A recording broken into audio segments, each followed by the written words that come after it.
Hey everyone, this is Roman Prokopchuk, and this is the Digital Savage Experience podcast. Today I have with me Ann Sieg. Ann is the author of 3 widely acclaimed books, as well as the founder and CEO of e-commerce business school. She has an interesting story about pivoting in terms of a business she had to kind of leave because laws were changed that basically kind of obviously ended that, and what she had to do in terms of providing for her family and how she got to now. So thank you for joining me today. I'm thrilled to be here. Thanks for having me on. Thanks for coming on. So tell me a little bit about your journey. How did you get to where you are today?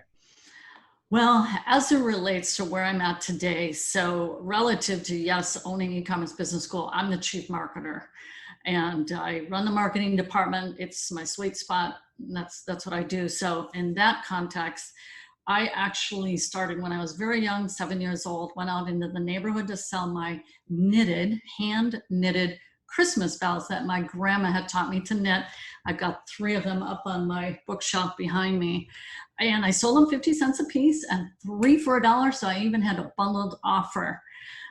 Basically, my mom had set me up with my first store, and it's called a paper box, a cardboard box, one of those little white ones that you buy for Christmas giving. And she showed me how to make the change. My mother did not go with me. Back in those days, kids were off on their own a whole lot more. And so I'm a little girl and I'm ringing the doorbell, and I sold every single bell, and I came home and the box made this very interesting sound. And it was a sound of a rustling of dollar bills and coins. So that was kind of my first experience, but I didn't formally get into sales, which was direct sales, when I was pregnant with my second child. And that was basically just to add in some extra income. And so was direct sales. Back in those days, I'm gonna date myself. Your audience is a little younger, but there was no social media and there was no internet. When I started direct sales, we're talking about doing home parties and going door to door. So kind of the real, hard school and knocks kind of method. And I actually really, really loved it. It was a lot of fun. I always incorporated my sons into whatever we were doing in business. So I did Avon. I did Mary Kay, and with Avon, we'd go out in the neighborhood and hang up the little door knobbers with the catalogs, and I just like selling. So then I came online in May of 2014, and I came online to solve a problem in my business, which by that time, my eldest son had then sponsored me into an MLM, network marketing, and this time through, I had big visions, because here now we then owned our windshield replacement business in the automotive industry.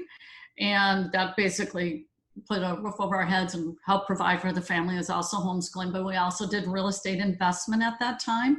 So I've been I can juggle a lot of things. It's just kind of been my wheelhouse is, yeah, okay, I'm homeschooling, I'm helping to run the automotive business, and then we're also piling on real estate investments, and it's just kind of this juggling thing. Anyway, so then I take on, all right, I'm going to do direct sales with my son, and I became a top seller in my state, but I couldn't get the duplication aspect. And so my son independently started to study online marketing. He said, Mom, you got to go online. You got to find out who your target audience is. Well, that's the antithesis of what they teach you in MLM, which MLM, network marketing, is everybody's your prospect. And as we know at direct response marketing and copywriting, no, not everybody is your audience, And so I came online, and that's what changed everything. And at that time, so then I got to work and I became the top performer in that company. I reached out to my son. I said, I got a good thing going on here. I think you ought to join me. And so he had, in like kind, he was progressing, and he became a top affiliate marketer for companies like Walmart, GetResponse, Best Western, etc. So we partnered up. And so he was probably 21, and he was a world, top performer affiliate marketer, and I was becoming a consultative selling, learning internet marketing. We crossed paths then. And then with our books we released back in 2007 with what's now come to be known as the attraction marketing industry. And it's basically just teaching people how to build a sales funnel and bring people through that process to bring in highly qualified prospects into your business. So we have 3 books, and we did 4.2 million with my first ebook. And so I stayed in that space for about 7 years. And then the big shift came fall of 2013 is when I shifted into e-commerce, primarily as selling it as an opportunity. And then I already had a highly developed training and mentorship program. So that was my biggest pivot. So one, we did pivot out of the windshield business. And that's a really significant shift from offline and then going online. But I was doing kind of that proverbial kitchen table business, doing it on the side, and then we shifted, and that's it. Yes, the law. So I'm going to can I go on to that little thing about, since we just went through COVID anyways, I think COVID has created the biggest shift ever in the history of mankind, which means amazing opportunity. And that all started to unfold, for which I have a son who lives in China. I saw it unfolding there. And it never crossed my mind it would unfold here the way it did. But when it started to unfold, I got, this is going to be interesting. What new innovations are going to come out of this? Which industries are going to explode? So that's always, there's a silver lining anytime there's a big shift. But I'll just say, so the shift that I made into e-commerce ended up being very, very fortuitous as a training company. So I create all the marketing, I do, all the front end stuff. And then I have an entire team that helps with the delivery. I don't do the delivery. I'm the front end face of the company, and I do all the marketing. So I've been through a lot of shifts. And so the law for the windshield business was that I was through the legislature, and it was the advertising laws. And that's been my humdinger with every industry, including online. When they roll out one of those laws, it wiped out all the mom and pops. It was like a shoe coming down, and you could hear the crunch. And so all the little mom and pops went out of business, for which we're one of them. But thankfully, I was already starting to pivot. Yeah, that's awesome. And like you kind of experienced that side hustle into making it a business, and then obviously pivoting and being affected by laws and situations, and taking advantage of obviously a turbulent climate now. And I think with COVID, I mean, the marketplace has changed globally. Like you said, it's not only one of those things that is, affecting one country. It's a global, obviously, pandemic. And there's a lot of people kind of, down, struggling and stuff like that. And with the power of the internet, I mean, a lot of people, if they choose to do it and pick up skills, they can really pivot, because kind of like the state of the workforce, because companies were forced to have everyone work from home or just straight stop doing business, they saw that people can actually be productive and work a large part of the time, if not all the time, at home. So it's creating a lot of opportunity that people can be remote, freelance, and be really anywhere in terms of performing, just understanding the skill and making that workforce truly global. Because before, even, I mean, in digital marketing, you can find good people globally. But now different industries, if you're virtual, obviously, we're utilizing a conferencing platform. You can connect in terms of meetings and stuff like that. So you can find good talent anywhere in the world. And that's like truly kind of changing the landscape of work in general.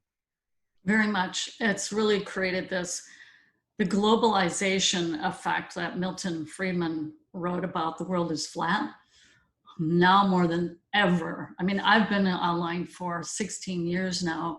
And so this kind of came along, and it's like, business as usual. My whole staff we're all working from home, and we span from the Philippines to Italy to the US. And we went continuing on without a hitch. And now it's this whole big shift of kind of different levels of self-actualization. And because the one that I've been very intrigued about is education is going to change a lot, especially the secondary education system, which is a huge money-making, it's a business, people lose that perspective. And I'm like, along comes empowerment. What is going to happen? So it's very intriguing to see things, the equalizer start to take place, higher levels of equalization. So equalization of opportunity.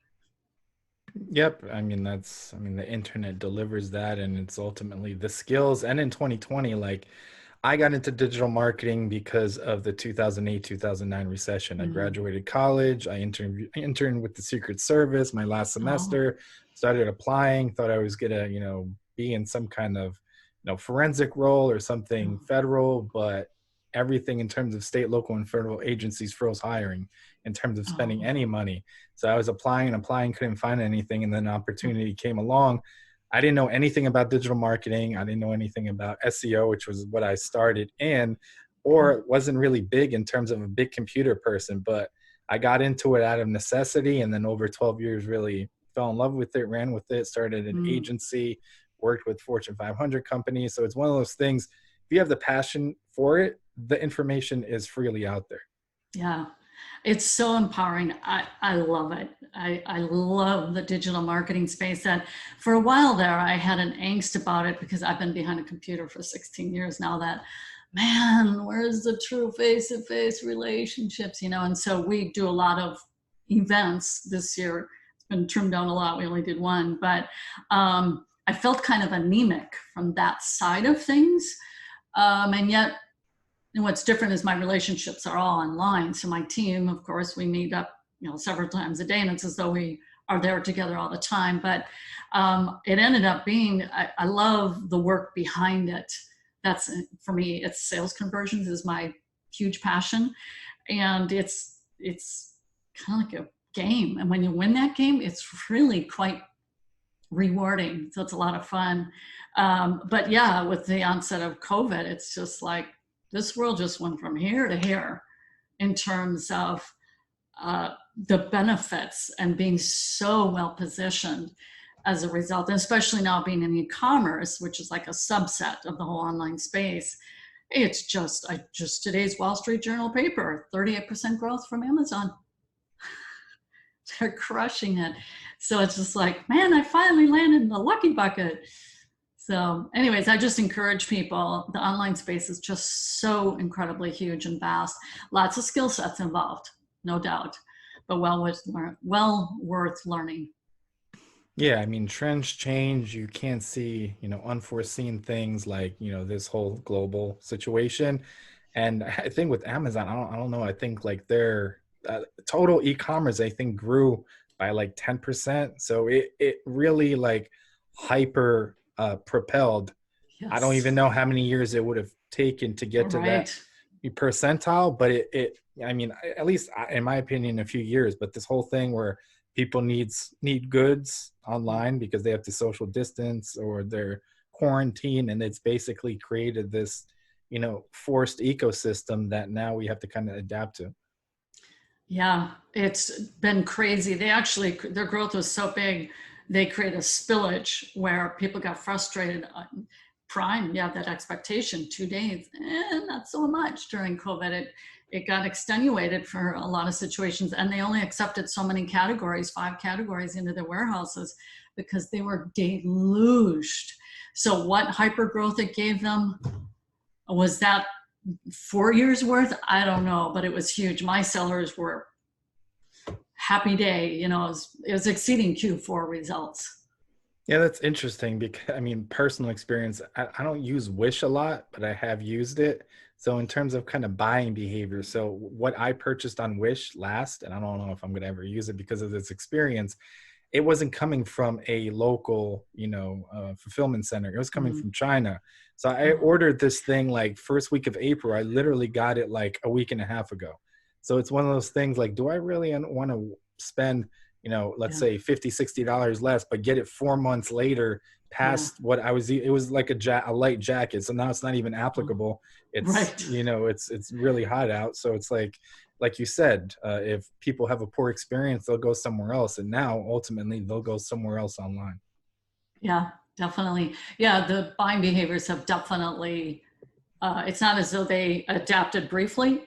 They're here to stay. Maybe not 100%, but they now have experienced the Amazon spoil me rotten model and probably are not going to go back. Yeah, I agree. So what motivates you to succeed? Obviously, those motivations were probably different over time, but what Yeah. currently motivates you to succeed? I'm very driven and very motivated. I don't know how to explain it, but I guess it loops back to when I was in junior high, high school in those years, shy, lack self-confidence, like, oh my gosh, I have to choose between theater and public speaking. How about I say none, but no, I had to do one. So I went with theater. That would be the least exposure, and anyways, but getting into a sport really transformed my character. That as I came in as a underdog, so to speak, I was weak and I was inflexible. So I had to really overcome odds. And so I got really dialed into tracking. And so I was tracking how many push-ups, how many sit-ups, how many legs. I was just tracking. And that was my way of really building the mental stamina that had to be behind it rather than just wishful dreaming thinking. And I've also always been an action taker. So for example, when my mom said, starting to cook at home, and it was, oh yeah, and you can make biscuits tonight, and here's the recipe. So I make my biscuits, and they didn't rise.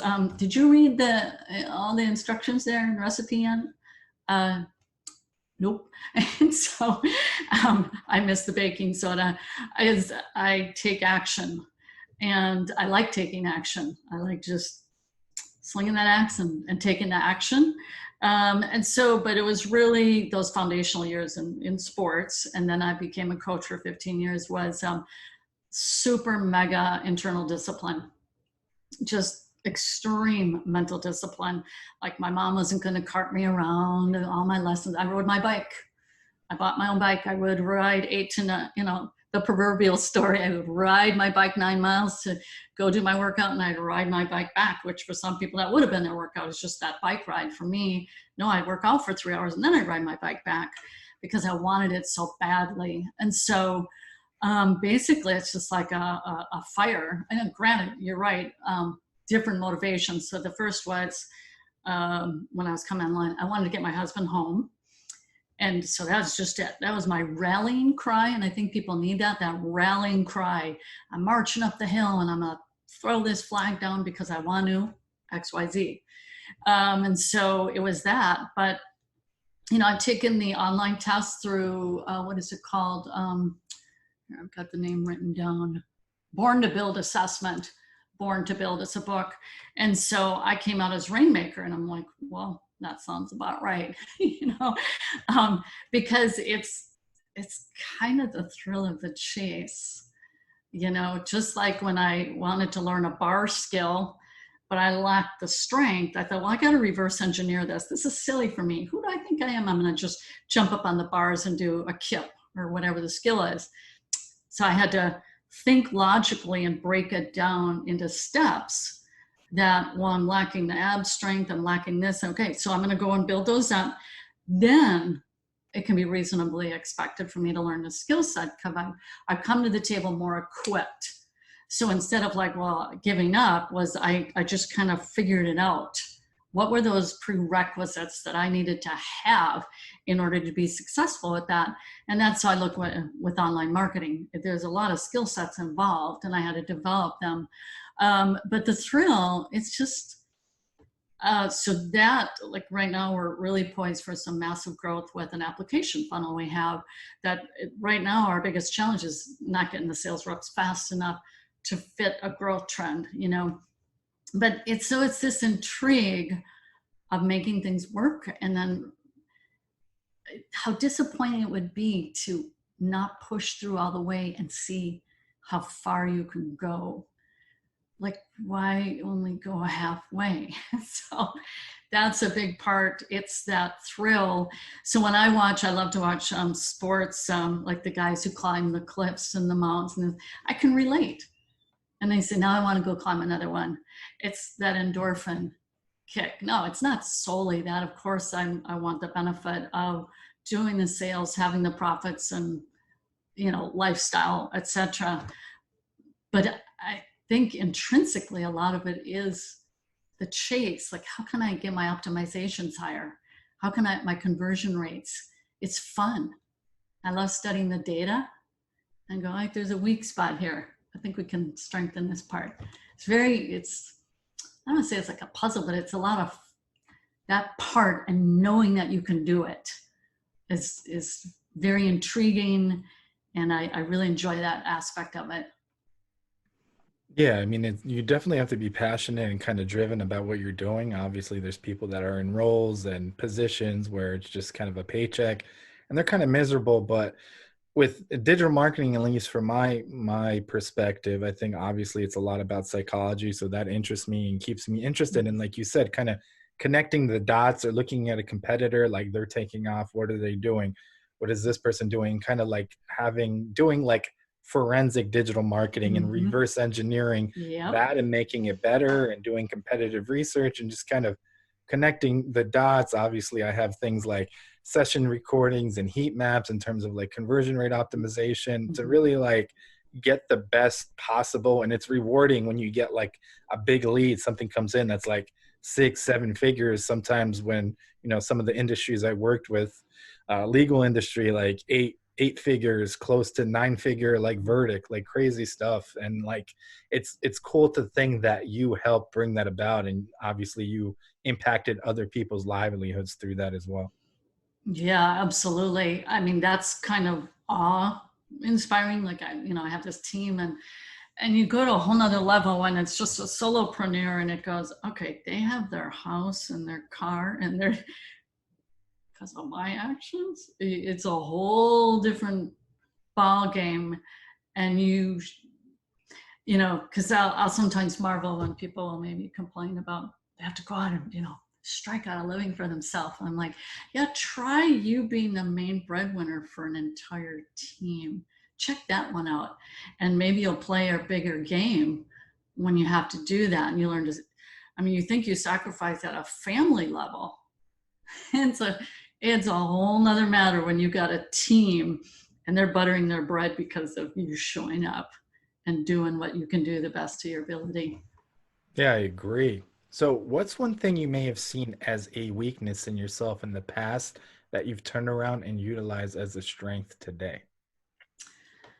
Well, I saw that in your questions. I was like, a weakness that became a strength. I had to think about it a little bit, but I think it was um,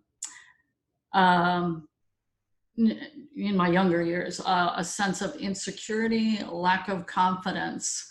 And I know Tony Robbins uses a phrase that I've kind of latched on that metaphorically describes what happened to me. And I was teased a lot, and so people can respond to that in a lot of different ways, lashing out, anger, this and that. So for me, it was that, as Tony Robbins called it, growing your internal giant. It grew big, while on the outside it was like I was easy prey to ridicule and this and that and the other thing. But inside I was like, oh yeah, not necessarily that it was I was gonna get back at them. It wasn't that. There wasn't any hope of that. But it was more, I'll show you, you know. Um, and so I think sometimes it's just twisting what is a negative and turning it into a positive. In that case, it was like I wasn't going to be beat down. It was like, okay, you may think I am, but inside, oh yeah. So out of that was just really grew that steely resolve of, like I like to say, when I make up my mind, and that whole psychology of make up your mind. What does that look like really when you make up your mind? You're telling someone, you need to make up your mind. What exactly does that mean, to make up your mind? And so that's what, so I turned, that was a weakness, a deficit, so to speak, that to some extent I was out of my control. You have your makeup who you are, but turn that into a strength. So I conduct webinars. I've been doing since 2007. I'm sure it feels like several thousand, but just now I'm totally comfortable and very confident, in part because I've gained my skill set, gain the 10,000 plus hours of mastery. But I would say it was that of not remaining in a quote unquote downtrodden, woe is me, but oh yeah. And it kind of keeps showing, oh yeah, well, let me just show you how it's done around here. So I mean, I didn't have any of that kind of mental makeup when I was younger, but now I'm extremely decisive. And I think people really crave that from leaders. Is it's hard to follow someone who's not decisive. They want to know someone they can make up their mind. And then, because as a leader, you got to get people to rally behind that, and they need to see that attribute. And if you're one who vacillates, that's, whoa, okay, skitterbug here, where are we going? So I think it was that ended up playing as a strength. And there was no one to coach me through it. It was just, my parents didn't really know. Back in those days, you didn't have those kind of talks. They were bigger families. It was just like, yeah, swim or die. So I think it was that really helped me.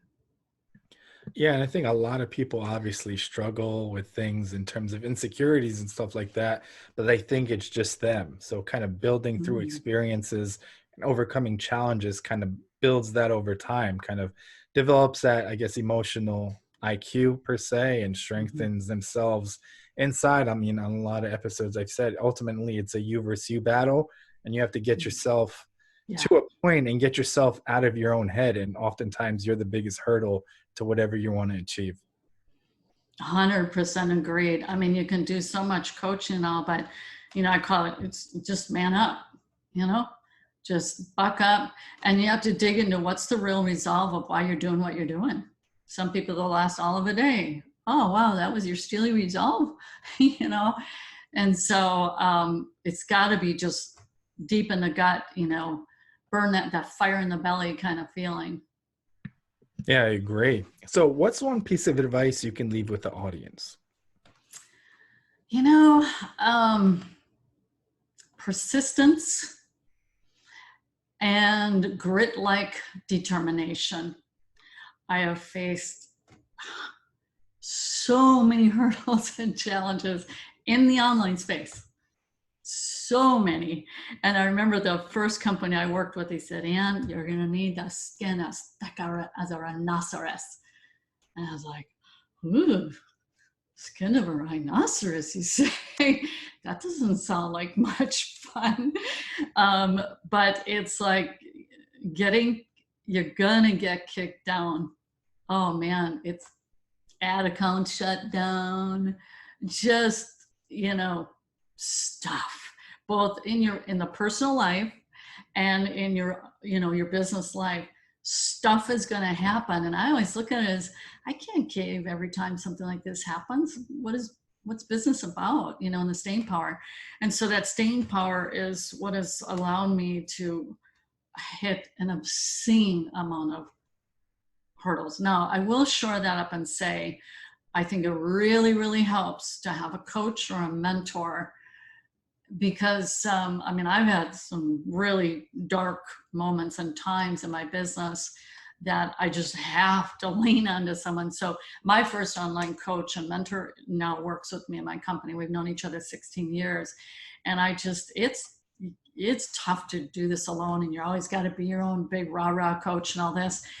I would say, to an extent, yeah, you do have to learn to self-coach. And I do a ton of, because I did coach literally, in the sports and now in business, is that ability to see outside yourself.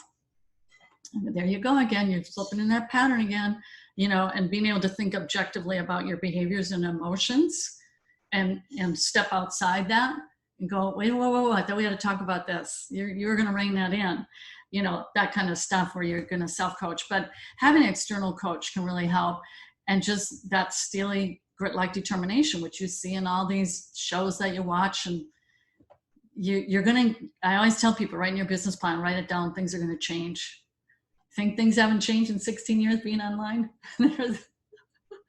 It's practically a completely different online space now from when I first started. So grit-like determination, steely resolve, having that coach and mentor to get you through the bumps, because you're going to hit the bumps too. Yeah, I mean, it's a long game, and obviously, all those things you experience in life, personal and professional, kind of culminate and make you stronger for the next thing as well. So, obviously, I mean, I was only 5 when I came to the US from Ukraine, but it was still under the Soviet Union. So some of Mhm. those things like waiting in bread lines, hot water shut off at night, KGB, like just people disappearing. Like I remember stuff like that. And then just experiencing loss, illness and family, obviously some business setbacks over the years, and, people kind of betraying your trust in terms of, you hire them to do something, they take your money and kind of run. Oh, yeah. I mean, everybody experiences that. It's Yep. just like how you react to it. And Right. ultimately, all those negative, traumatic things, you have to take and hardest positively, because you can either kind of give up or be deterred from reaching your goal, or you can kind of harness it and turn it into something positive and kind of learn and utilize it for the thing that may come that's even bigger in terms of a challenge in the future. I call it lessons learned. And there's been how many of them. But truly, if you can just go, okay, what can I learn from this? What can I do differently the next time? And if you look at it that way, it's this stacking effect of hard earned lessons. And it does, you don't want to go through it with bitterness. I've had to do some of that because you do get burned. It does happen. But well, that was on me. What could I have done differently? What did I miss here? So being that analytical thinker to say, how would I approach it differently the next time? Learning from those hard earned lessons. Yeah, I agree. So I really appreciate you stepping by today. Can you let the audience know how they can find you? Yeah, it's ecommercebusinessschool.com. That's our website. And you can find us on Facebook as well, e-commerce business school, and get more information about it. I call it the Amazon Lucky Bucket. We start with Amazon and then they can build from there, but it's been amazing. It really has. Awesome. Thanks again for stopping by today. You're welcome. Thank you.